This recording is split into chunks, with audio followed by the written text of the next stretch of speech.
Hello student, Vinayak education group में आप सभी का स्वागत है। आज हम पढ़ने वाले हैं 12th मैथ्स का टॉपिक नंबर 7 अवकलन। कल हमने थोड़ा सा इसमें बेसिक पढ़ा था।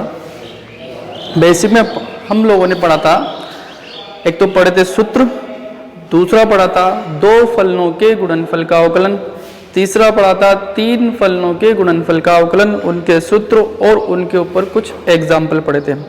आज हम पढ़ने वाले हैं अवकलन में ही दो फलनों के भागफल का अवकलन। तो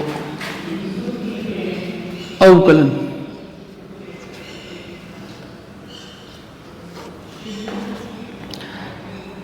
इसका टॉपिक नंबर है दो फलनों के भागफल का अवकलन। दो फलनों के भागफल का अवकलन। अब दो फलनों के भागफल का अवकलन के लिए सबसे पहले तो अपन क्या करेंगे, सूत्र निकालेंगे। सूत्र के हिसाब से फिर अपन क्वेश्चन करेंगे। तो पहले सूत्र देखते हैं, सूत्र क्या होते हैं। देखो ध्यान से, ये आपके पास आपने दो फलन लिया, u भागफल के रूप में लिया। जब इन दोनों का अवकलन करते हैं, इनका सूत्र होता है 11th क्लास में आप लोगों ने इसका सूत्र निकाला था प्रथम सिद्धांत से अवकलन के प्रयोग से, लेकिन अपन यहाँ पर डायरेक्ट लिखेंगे। ठीक है, डायरेक्ट इसलिए लिखेंगे क्योंकि इसमें प्रथम सिद्धांत सूत्र निकालना तो कहीं पूछता नहीं है, अपन को तो क्वेश्चन पूछता है। तो क्वेश्चन में सूत्र कैसे अप्लाई होगा उसको अपन को यहाँ पर देखना है। तो differentiation with respect to x we get y का अवकलन क्या हो जाएगा, dy बाई dx। जब इसका अवकलन किया जाता है तो दो फलन यदि भागफल के रूप में दे रखे हो तो नीचे वाले को छोड़ देंगे, ऊपर वाले का अवकलन माइनस ऊपर वाले को छोड़ देंगे, नीचे वाले का अवकलन अपॉन नीचे वाले का स्क्वायर। देखो कैसे, नीचे वाले को छोड़ दिया, ऊपर वाले का अवकलन किसके सापेक्ष, x के सापेक्ष, माइनस ऊपर वाले को छोड़ दिया और नीचे वाले का अवकलन किसके सापेक्ष, x के सापेक्ष, अपॉन नीचे वाले का स्क्वायर। ये नीचे वाले का स्क्वायर, ये इसका क्या हो गया, फॉर्मूला तैयार हो गया आपके। अब इस फॉर्मूले के अनुसार अपन को क्वेश्चन करना है। तो क्वेश्चन लेते हैं अपन फॉर एग्जांपल। एक एग्जांपल लिया अपन ने, आपको दिया हुआ है y बराबर x अपॉन 10x। इसका अपन को अवकलन ज्ञात करना है, यहां पर ज्ञात करना है dy by dx। dy by dx ज्ञात करना है। dy बाई dx ज्ञात करेंगे तो कैसे करेंगे, सूत्र आपके पास है, सूत्र को यहां पर अप्लाई कर देंगे, क्वेश्चन सोल्व हो जाएगा। अब देखो कैसे करेंगे। तो यहां पर अपन ने क्या किया, differentiation with respect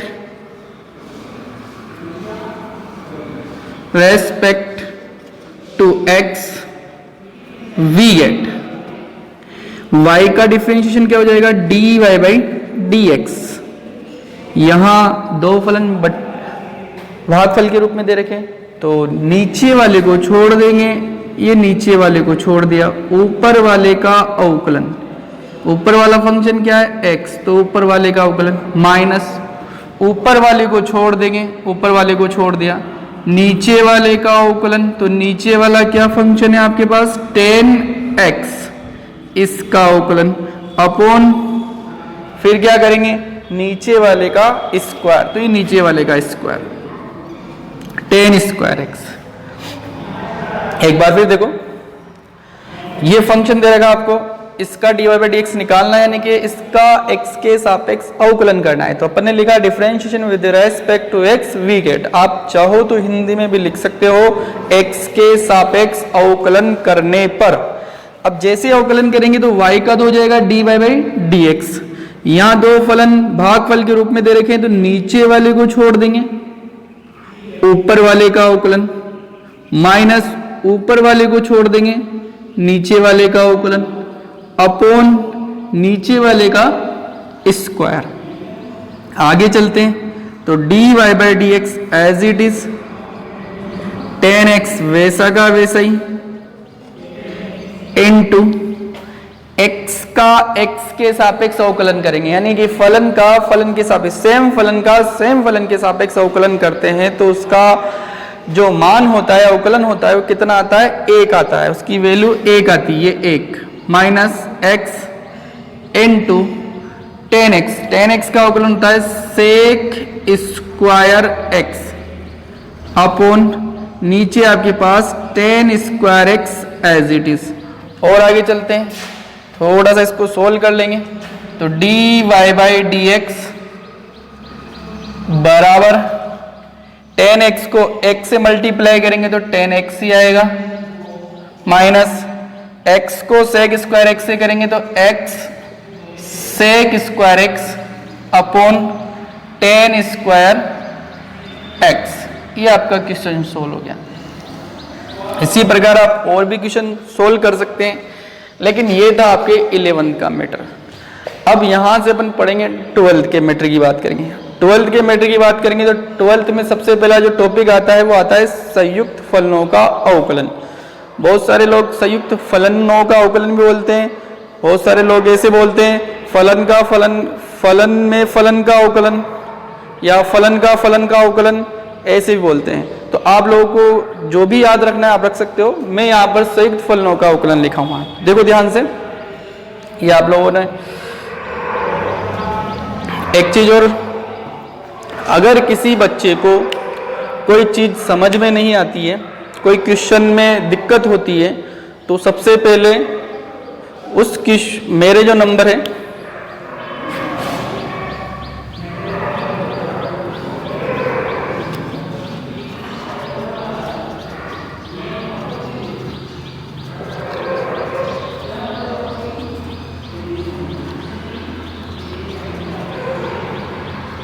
in number पे व्हाट्सएप पे SMS करके पूछ सकता है। सबसे पहले जब भी दूसरे दिन क्लास होगी, किसी बच्चे ने अगर प्रॉब्लम पूछी, दूसरे दिन क्लास होगी, तो सबसे पहले उस बच्चे की प्रॉब्लम यहाँ पर सोल्व की जाएगी, उसी के बाद आगे पढ़ाया जाएगा। तो अगर किसी को कोई प्रॉब्लम हो तो आप इन दो नंबर को नोट कर लें, इन दो नंबर में से किसी भी नंबर पर आप पूछ सकते हो, दोनों व्हाट्सएप नंबर है, ठीक है।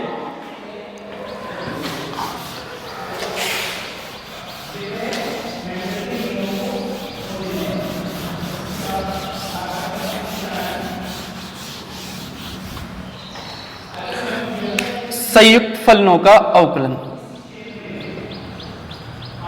संयुक्त फलनों का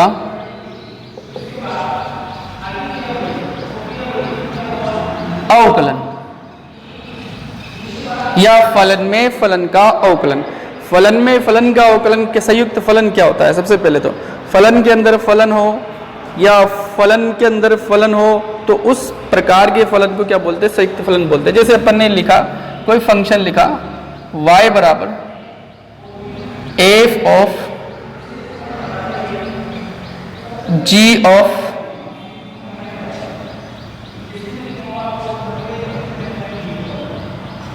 h ऑफ x, इस प्रकार का फलन, ये फलन में फलन का अवकलन ही बोल सकते हैं और संयुक्त फलनों का अवकलन भी बोल सकते हैं, है ना। तो फलन में फलन है। अब मेरी बात ध्यान सुनना, यहां पर करना क्या है? इस प्रकार के फलनों का अवकलन करने के लिए आपको सबसे पहले क्या करना है? सबसे पहले आपको करना है यहाँ पर जो अंदर ही अंदर दे रखा होगा, अंदर ही अंदर वाला जो फंक्शन दिया गया होगा उसको आपको t मान लेना है। ये मान लिया अपन ने t बराबर h ऑफ x, ठीक। इसके बाद में नेक्स्ट वाला जो उसके पहले जो फंक्शन दे रखा है उसको आपको मान लेना, कुछ भी मान सकते हो। मैंने मान लिया u, मान लिया u बराबर g ऑफ, ये लिखा हुआ है पूरा का पूरा, तो इसको अपन ने क्या माना है? t। तो यहां पर मैं लिखूंगा g ऑफ t, ठीक। इसके बाद में ये y बराबर पहले से ही दे रखा है एफ ऑफ जी। ये जी को क्या माना आपने, पूरे को, जी को पूरे को माना है u, तो आप इसको क्या लिख सकते हो, एफ ऑफ u। एक बार फिर देखें, अंदर ही अंदर वाला जो फंक्शन है, ऐसा नहीं कि यार मैंने 3 फंक्शन लिखे हैं, फंक्शन के अंदर फंक्शन, फंक्शन के अंदर फंक्शन, ऐसा नहीं होता है। कहीं पर 2 फंक्शन भी आ जाते हैं, इतना सा दिया जाता है, तो वहां पर इन दोनों को ही मान लेना है, वो भी बताऊंगा। तो पहले तो अपन इसको देखते हैं। तो यहां पर आपके पास जो अंदर वाला लिखा होगा उसको सबसे पहले टी मान लेना है। आप चाहो तो कुछ भी मान सकते हो, लेकिन मैंने टी माना है, तो मैंने टी मान लिया। इसके बाद में उसके पहले वाले फंक्शन को u मान लेंगे, ये u मान लिया, ठीक है। अब u माना है तो यहाँ g को माना है मैंने u। अब g के अंदर ये लिखा हुआ था, लेकिन मैंने इसकी जगह पहले से ही t मान लिया, तो यहाँ t लिख दिया, ठीक है। इसके बाद में अब ये f को तो पहले से ही y मान रखा है, लेकिन f के अंदर ये g वाला फंक्शन और g वाले फंक्शन को पूरे को अपन ने क्या माना है, u माना, तो u लिख लिया, ठीक है। अब आगे चलते हैं। यहाँ पर इसके अंदर फंक्शन क्या है, x, तो x के सापेक्ष अवकलन करेंगे। इसके अंदर क्या है, t के सापेक्ष अवकलन करेंगे। इसके अंदर क्या है, u, तो u के सापेक्ष अवकलन करेंगे। तो यहाँ लिखेंगे x के सापेक्ष अवकलन करने पर, जैसे x के सापेक्ष अवकलन करेंगे तो t का तो हो जाएगा dt बटा dx। अब इसका अवकलन करने का तरीका क्या होता है, h ऑफ x का हो जाएगा h डैश x, क्या हो जाएगा, h डैश x। यहां करेंगे g के अंदर क्या है t, तो t के सापेक्ष अवकलन करेंगे, t के सापेक्ष अवकलन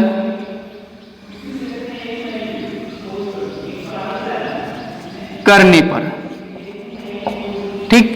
तो u का क्या हो जाएगा, du बाई डी टी, इसका हो जाएगा g डैश t।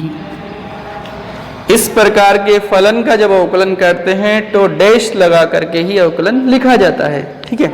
इसके बाद में u के सापेक्ष करेंगे, यहाँ u है तो u के सापेक्ष करेंगे, तो u के सापेक्ष अवकलन करने पर, जैसे ही u के सापेक्ष अवकलन करेंगे तो y का तो हो जाएगा dy by du, dy by du। इसका हो जाएगा f डैश u, ठीक। सभी का अवकलन कर दिया। अवकलन करने के बाद में इसको लिखने का तरीका, लिखने का तरीका होता है, आपको निकालना है dy बाई dx का मान निकालना है। तो dy बाई dx का मान निकालेंगे, तो dy बाई dx का मान निकालने के लिए अपन इन तीनों को मल्टीप्लाई करके लिख देंगे। तीनों को मल्टीप्लाई कैसे लिखेंगे, dy बाई du लिख दिया मैंने सबसे पहले, डॉट du बाई dt लिख दिया, डॉट फिर dt बाई dx लिख दिया। बहुत सारे बच्चे सोचते हैं कि इससे ये कट गया, इससे ये कट गया और वापस dy बाई dx हो गया, लेकिन ऐसा होता नहीं है। अपनी भाषा में अपन समझ सकते हैं, लेकिन ऐसा होता नहीं है। आपको क्या करना है, dy बाई dx का मान निकालना है, तो तीनों को गुणा करके लिख देना। अब तीनों के मान लिखेंगे, तो dy बाई dx बराबर dy बाई du का मान कितना है, f dash u, dot du by dt का मान कितना है, g dash t, dt by dx का मान कितना है, h डैश x। ये आपके पास तीनों लिख दिए, लेकिन सवाल के अंदर तो u और t तो था नहीं, तो u और t की जगह अपन ने जो माना था वापस वो कभी लिखेंगे अपन। तो dy by dx f dash, u के स्थान पर क्या माना था अपन ने, g, ये लिख दिया साहब g ऑफ t, t लिखा हुआ है तो t की जगह भी चलो बाद में लिख लेंगे t की जगह।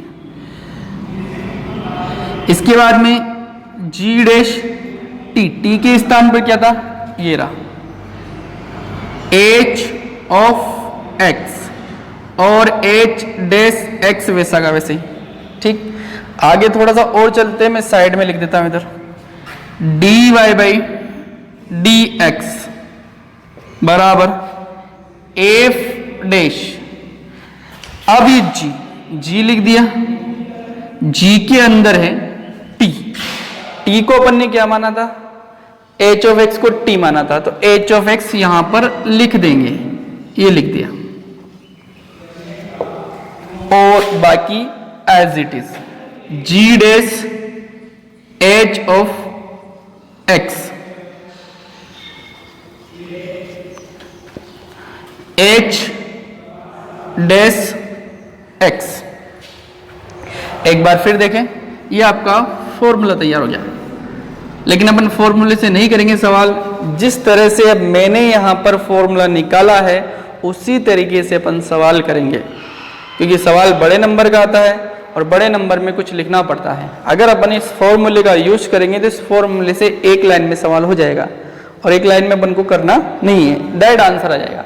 तो इस फॉर्मूले से तो डायरेक्ट आंसर आ जाएगा, लेकिन जिस फॉर्मूले को निकालने के लिए, इस फॉर्मूले को निकालने के लिए अपने जो प्रोसेस की है उसी प्रोसेस के हिसाब से अपन को सवाल करना है। एक बार फिर समझते हैं, यहां पर आपको लिखा हुआ संयुक्त फलनों का अवकलन, संयुक्त फलन या फलन में फलन का अवकलन बातें किए, तो यहां पर फलन में फलन है, इस फलन में ये फलन, इस फलन में ये फलन, इस फलन में ये फलन, तो फलन में फलन है, तो फलन में फलन का अवकलन करते हैं तो कैसे करते हैं, जो अंदर ही अंदर वाला फंक्शन होता है उसको अपन मान लेंगे t मान लेंगे, ठीक है, t मान लिया मैंने।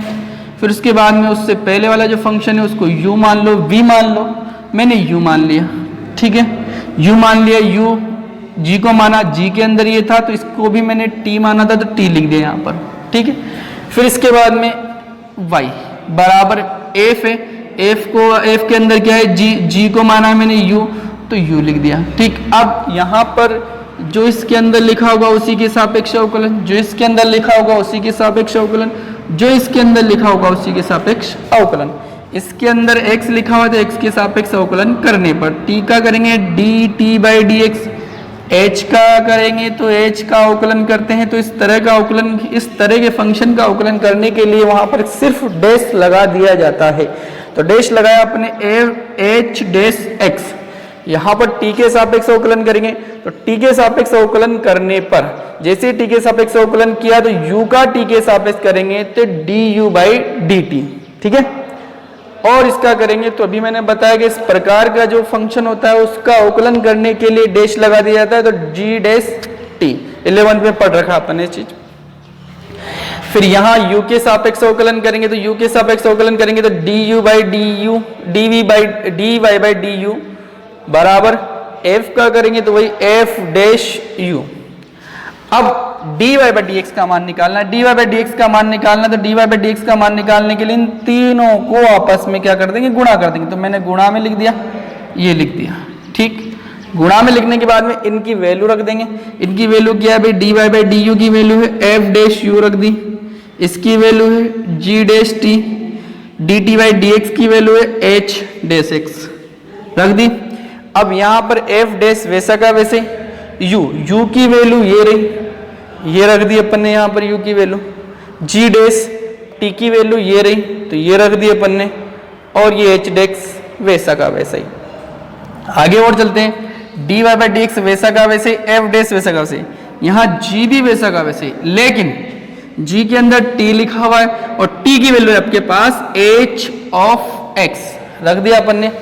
फिर dot g dash h of x वैसा का वैसा ही, ये वैसा का वैसा ही, ये आपका सूत्र कंप्लीट हो गया और प्रोसेस भी कंप्लीट होगी। अब इसी सवाल को अपन शॉर्ट में करते हैं, तो शॉर्ट में कैसे करेंगे, इधर देखना ध्यान से।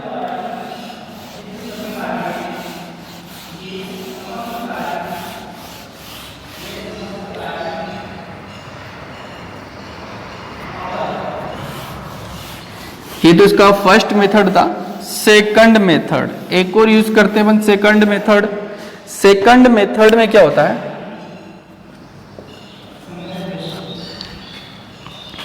इसका अपन को अवकलन करना है, तो यहां पर डायरेक्ट लिख देंगे अवकलन करने पर, अवकलन करने पर जैसे अवकलन करेंगे x के सापेक्ष करेंगे इसका, तो इसका x के सापेक्ष किया तो dy बाई डी एक्स। अब यहां पर अवकलन करने का एक तरीका और बताता हूं मैं। अवकलन करने का तरीका यह है कि आप पहले तो पूरे का अवकलन करो, f g of h of x। इसका किसके सापेक्ष करेंगे? पहला फलन दे रखा ना, तो पहले फलन क्या, उसके अंदर वाले पूरे फलन के सापेक्ष अवकलन कर देंगे। तो पूरा फलन क्या है, ये दिया गया है, पहले फलन के अंदर पूरा फलन ये दिया गया है, तो इसके सापेक्ष अवकलन कर दिया, डॉट। इसके बाद में पहले का हो गया, अब दूसरे का करेंगे, तो दूसरे का करेंगे g of h of x का करेंगे। तो इसका किसके सापेक्ष करेंगे, इसका कर रहे हैं अपन, तो किसके सापेक्ष, इसके अंदर वाले फंक्शन के सापेक्ष करेंगे, यानी कि h ऑफ x के सापेक्ष करेंगे। फिर डॉट, फिर अंदर वाले करेंगे, तो h ऑफ x का करेंगे, किसके सापेक्ष करेंगे, उसके अंदर वाले फंक्शन के सापेक्ष, यानी कि x के सापेक्ष करेंगे। एक बार फिर देखो, x के सापेक्ष अवकलन किया तो dy बाई डी एक्स, इधर f का करेंगे इस पूरे वाले फंक्शन के सापेक्ष कर दिया, फंक्शन पूरा पूरा लिखना है।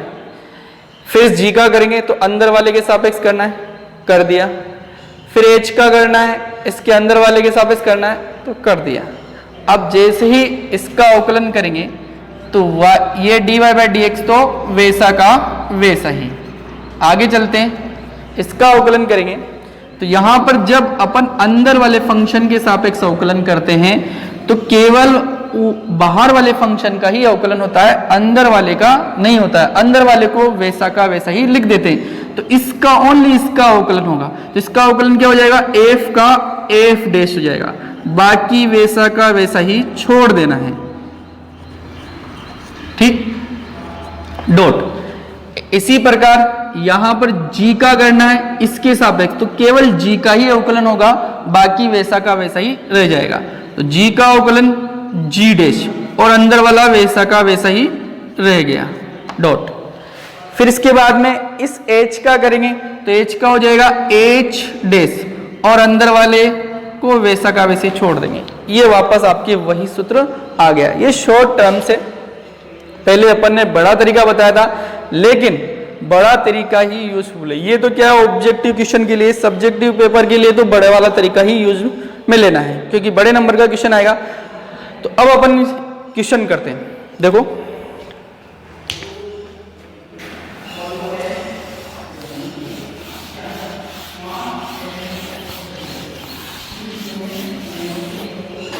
आज से अपन बुक स्टार्ट कर रहे हैं। बुक में सबसे पहले प्रश्नावली,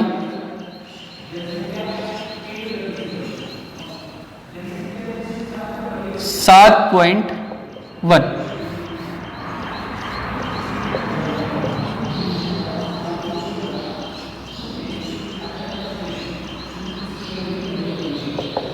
7.1 प्रश्नावली 7.1। प्रश्नावली 7.1 में से मैं कुछ क्वेश्चन बताता हूं, बाकी क्वेश्चन आपको करने हैं। जो क्वेश्चन नहीं आता है तो मैंने आपको मेरे व्हाट्सएप नंबर बताए हैं, उन पर आप मैसेज कर सकते हो, पूछ सकते हो। वो क्वेश्चन आपको वहां पर व्हाट्सएप पे नहीं बताया जाएगा, वो क्वेश्चन यहीं पर बताया जाएगा, लेकिन वो अगले दिन की क्लास में जब क्लास स्टार्ट होगी तो उस क्लास में स्टार्ट होने से पहले आपकी प्रॉब्लम सोल्व की जाएगी, उसी के बाद में आगे पढ़ाया जाएगा। ठीक है, आगे चलते हैं। तो क्वेश्चन है इसमें question number first. Question number first से स्टार्ट करते हैं। क्वेश्चन नंबर फर्स्ट में दे रखा आपके पास साइन एक्स स्क्वायर, इसका अवकलन करना है x के सापेक्ष। तो x के सापेक्ष अवकलन करना है, तो यहां पर कुछ भी नहीं दे रखा भाई किसके बराबर है, किसके सापेक्ष अवकलन करना है, तो x के सापेक्ष करना है बेसिकली, क्योंकि फलन के अंदर x है। ठीक है, तो x के सापेक्ष अवकलन करना है, लेकिन इसको सबसे पहले अपन मान लेते हैं। माना अपन ने y बराबर मान लो, सबसे पहले ये y बराबर मान लिया अपन ने। अब x के सापेक्ष अवकलन करना है, तो यहां पर dy बाई डी एक्स निकालना पड़ेगा, इसी का मान निकालना है। अब इसी का मान निकालना है, तो सबसे पहले भी मैंने आपको तरीका बताया, दो तरीके बताए आपको, एक तरीका तो शॉर्ट वाला बताया, एक तरीका लॉन्ग तरीका बताया। लेकिन जैसे इस तरह का छोटा क्वेश्चन आता है तो उसमें शॉर्ट भी यूज कर सकते हैं, कम नंबर का क्वेश्चन है तो उसमें शॉर्ट तरीका भी यूज कर सकते हैं। अगर थोड़ा बड़ा क्वेश्चन है, नंबर ज्यादा में पूछा है कोई क्वेश्चन, तो उसको थोड़ा सा बड़ा करना है, ठीक है। दोनों तरीके आप लोगों को बता रखे हैं, मैं दोनों तरीके से क्वेश्चन बता देता हूं। दोनों तरीकों में सबसे पहला तरीका फर्स्ट मेथड से बताता हूं। तो यहां पर देखो फलन के अंदर फलन है, ठीक है, फलन के अंदर फलन है, तो यहां पर फलन के अंदर क्या है भाई, दो फलन है, एक फलन है उसके अंदर दूसरा फलन है, तो इसके अंदर ये जो अंदर ही अंदर वाला फलन दे रखा है उसको क्या मान लेंगे, टी मान लेंगे। मान लिया अपन ने टी मान लिया साहब, टी बराबर एक्स स्क्वायर, ठीक है। फिर y बराबर ये साइन, इसकी जगह क्या है भाई, क्या माना अपन ने, t माना है, तो अपन ने t लिख दिया था, लिख दिया। अब यहां क्या है x, तो x के सापेक्ष अवकलन करेंगे, यहां क्या है t, तो t के सापेक्ष अवकलन करेंगे। तो यहां पर x के सापेक्ष अवकलन करने पर, x के सापेक्ष अवकलन करने पर, x के सापेक्ष अवकलन किया तो t का किया तो dt बटा dx, इधर इसका, अब यहां कल मैंने बताया था कि ये एल्जेब्रिक फंक्शन है, बीजीय फलन है। बीजीय फलन के ऊपर यदि कोई घात दे रखी हो तो घात को सबसे पहले आगे लाते हैं और घात में से एक कम कर देते हैं, तो ये इसका क्या हो जाता है, अवकलन हो जाता है। तो घात आगे ले आएंगे और घात में से एक कम कर देंगे, दो में से एक कम हो जाएगी तो एक बच जाएगी, एक को लिखते नहीं है तो इसका अवकलन हो गया। इसके बाद में यहां किसके सापेक्ष, टी के सापेक्ष, क्योंकि साइन के अंदर टी लिखा हुआ है, तो टी के सापेक्ष अवकलन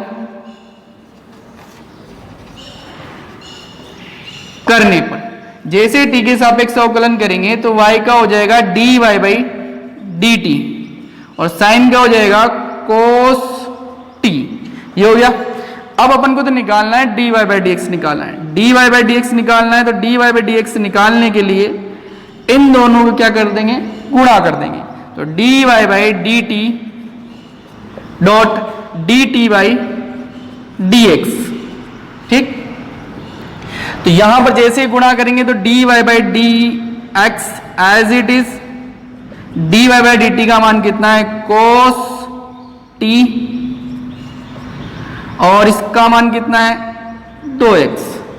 आगे और चलते हैं, dy by dx as it is cos 2x को मैंने आगे लिख लिया और ये cos t है, और t की जगह क्या माना था अपन ने, एक्स स्क्वायर, तो ये एक्स स्क्वायर लिख दिया, ठीक। ये आपका आंसर हो गया। एक बार फिर देखें, सबसे पहले फर्स्ट मेथड है और मैंने आप लोगों को दो तरीके बताए क्वेश्चन सोल्व करने के। तो पहला तरीका मैं पहले बता रहा हूं, तो पहले तरीके में क्या करना है, सबसे पहले तो जो अंदर ही अंदर वाला फंक्शन दे रखा होगा, ये दिया पहले तो फंक्शन, इसको कुछ भी मान के नहीं दे रखा, कुछ भी मान के नहीं दे रखा तो आप y मान सकते हो, ठीक है। डायरेक्ट भी कर सकते हो, लेकिन डायरेक्ट में इतना क्वेश्चन साफ नजर नहीं आता, तो आप लोग इसी तरीके से करें जैसे मैंने बताया। तो सबसे पहले तो आपने y मान लिया, y मानने के बाद में अंदर ही अंदर वाला फंक्शन दे रखा है आपको, एक्स स्क्वायर दे रखा है, तो एक्स स्क्वायर दे रखा है तो एक्स स्क्वायर को आपने क्या मान लिया, t मान लिया, ठीक है। t मानने के बाद में अब यहां बचा y, तो y बराबर साइन और इसको आपने माना t, तो t लिख दिया, ठीक। अब इसका तो x के सापेक्ष अवकलन करेंगे और इसका t के सापेक्ष अवकलन करेंगे। इसका x के सापेक्ष t का किया तो dt बटा dx, इसका करेंगे तो घात आगे आ जाएगी, घात में से एक कम हो जाएगा, एक बच जाएगा। यहाँ t के सापेक्ष अवकलन करेंगे तो t के सापेक्ष जैसे अवकलन करेंगे तो y का तो हो जाएगा dy बाई dt, साइन का अवकलन होता है cos और ये t, ठीक है। अब यहाँ पर आपने यहां तक कर लिया, लेकिन आपको ये थोड़ी ना लाना है, आपको तो लाना है dy by dx। dy by dx लाने के लिए इन दोनों को गुणा करना पड़ेगा, तो दोनों को गुणा करेंगे, तो दोनों को जैसे मैंने गुणा किया dy by dt dot dt by dx, dy by dt की वैल्यू कितनी है, cos t डॉट इसकी वैल्यू कितनी है, 2x। आगे और चलते हैं, dy बाई dx वैसा कैसे, 2x को मैंने आगे लिख दिया कोस टी था, तो कोस वैसा का वैसे टी के स्थान पर अपन ने एक्स स्क्वायर ऐड कर दिया, ठीक है, क्योंकि यहां पर t बराबर अपन ने एक्स स्क्वायर माना था, तो t को जो माना होता है उसको तो लुप्त करना होता है, उसको तो हटाना होता है, तो उसके स्थान पर वही मेन वैल्यू रख दी जाती है जो आपने मानी थी। अब इसका सेकंड तरीका क्या है, देखना ध्यान से।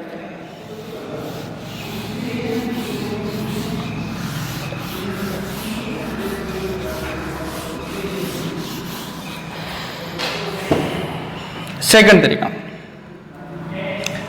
तरीका है डायरेक्ट करेंगे, अवकलन करने पर। जैसे अवकलन करेंगे, इसका x के सापेक्ष अवकलन किया dy बाय dx, इसका करेंगे तो इसका अवकलन किया साइन x स्क्वायर का किया अपन ने। अब किसके सापेक्ष अवकलन करेंगे, इस फलन का अंदर वाले फलन के सापेक्ष अवकलन करेंगे। कर दिया अपन ने अवकलन इसके सापेक्ष, ठीक है, डॉट। अब अंदर वाले फंक्शन का अवकलन करेंगे, एक्स स्क्वायर का अवकलन करेंगे, किसके सापेक्ष करेंगे, एक्स स्क्वायर है। अब यहां तो इसके अंदर तो कोई फंक्शन ही नहीं है, अरे तो है ना, घात के अंदर तो है एक्स है ना, तो एक्स के सापेक्ष करेंगे, ठीक है। तो अब मेरी बात ध्यान सुनना, dy बाई dx बाहर वाले का ही अवकलन होता है, अंदर वाले का अवकलन नहीं होगा, क्योंकि अपन ने उसके सापेक्ष तो करवा रहे हैं। तो बाहर वाले का अवकलन होगा, साइन का क्या हो जाएगा कोस, और अंदर वाले को वैसा का वैसा ही लिख देंगे। इसका अवकलन करेंगे, घात का करेंगे, घात आगे आ जाएगी, घात में से एक कम हो जाएगा, और यहां पर लिख देंगे dy बाई dx 2x वैसा का वैसा ही, ये कोस एक्स स्क्वायर।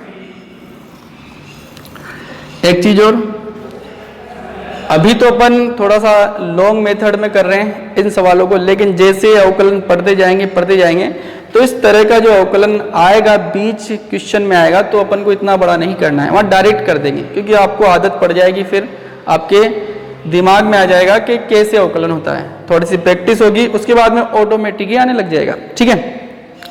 अगला क्वेश्चन लेते हैं।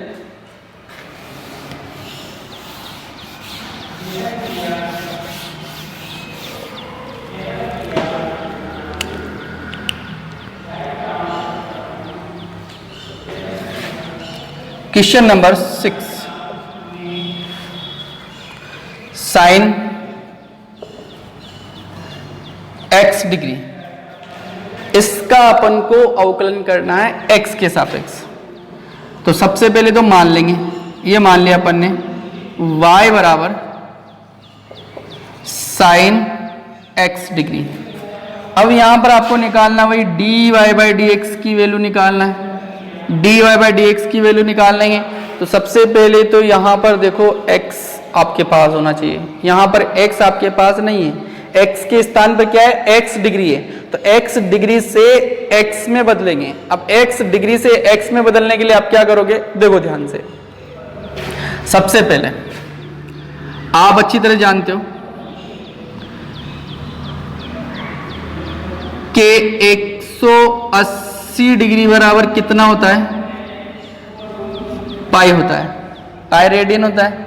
तो 1 डिग्री बराबर कितना हो जाएगा, पाई बटा 180 हो जाएगा, इसको नीचे भेज देंगे। इसी प्रकार अपन को x डिग्री का मान निकालना है, तो x डिग्री यानी x से गुणा कर देंगे, तो ये पाई बटा 180 x हो जाएगा, यानी कि x डिग्री की वैल्यू कितनी हो गई, पाई बटा 180 x। ये मान अपन कहाँ ऐड कर देंगे, यहाँ लिख देंगे। तो यहाँ लिखा मैंने y बराबर साइन x की जगह पाई बटा 180 x। एक बार फिर देखें, अभी अवकलन नहीं किया है अपन ने, सिर्फ x डिग्री को x में कन्वर्ट किया है। तो यहाँ पर एक क्वेश्चन है, इसको अपन ने मान लिया, y मान लिया। अब y मानने के बाद में यहाँ पर x डिग्री है, तो x डिग्री को अवकलन करने के लिए सबसे पहले डिग्री को हटाना पड़ता है, डिग्री को रेडियन में बदल लेंगे। तो रेडियन में बदलेंगे, तो रेडियन में बदलने के लिए अपन क्या करेंगे, आप अच्छी तरह जानते हो 180 डिग्री बराबर क्या होता है, पाई रेडियन। तो 1 डिग्री बराबर हो जाएगा पाई बटा 180, तो फिर x डिग्री यानी x को x से गुणा करेंगे तो पाई बटा 180 x हो जाएगा, यानी कि x डिग्री की वैल्यू कितनी है, पाई बटा 180 x। तो ये मान अपन कहाँ रख देंगे, यहाँ पर रख देंगे, रख दिया। अब इसका अवकलन करेंगे, अवकलन करेंगे तो वही x के सापेक्ष अवकलन कर देंगे। आप चाहो तो डायरेक्ट भी कर सकते हो, आप चाहो तो मान के भी कर सकते हो, मैं यहाँ पर डायरेक्ट कर रहा हूँ। डायरेक्ट कैसे, वही अवकलन करने पर, अवकलन करने पर जैसे अवकलन करेंगे तो इधर देखना ध्यान से, y का तो हो जाएगा dy बाई dx, यहां साइन साइन पाई बटा 180x, इसका करेंगे पाई बटा 180x के सापेक्ष कर देंगे, ठीक है, इनटू अब पाई बटा 180x, इसका करेंगे किसके सापेक्ष, x के सापेक्ष, ठीक। तो dy बाई dx,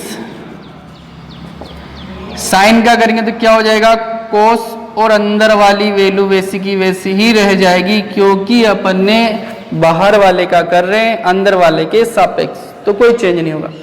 इधर इसका करेंगे तो पाई अपॉन 180 कांस्टेंट है, कांस्टेंट को बाहर ले लेंगे, और अगर कांस्टेंट चर के साथ हो तो कांस्टेंट बाहर आ जाता है, चर का ही अवकलन होता है।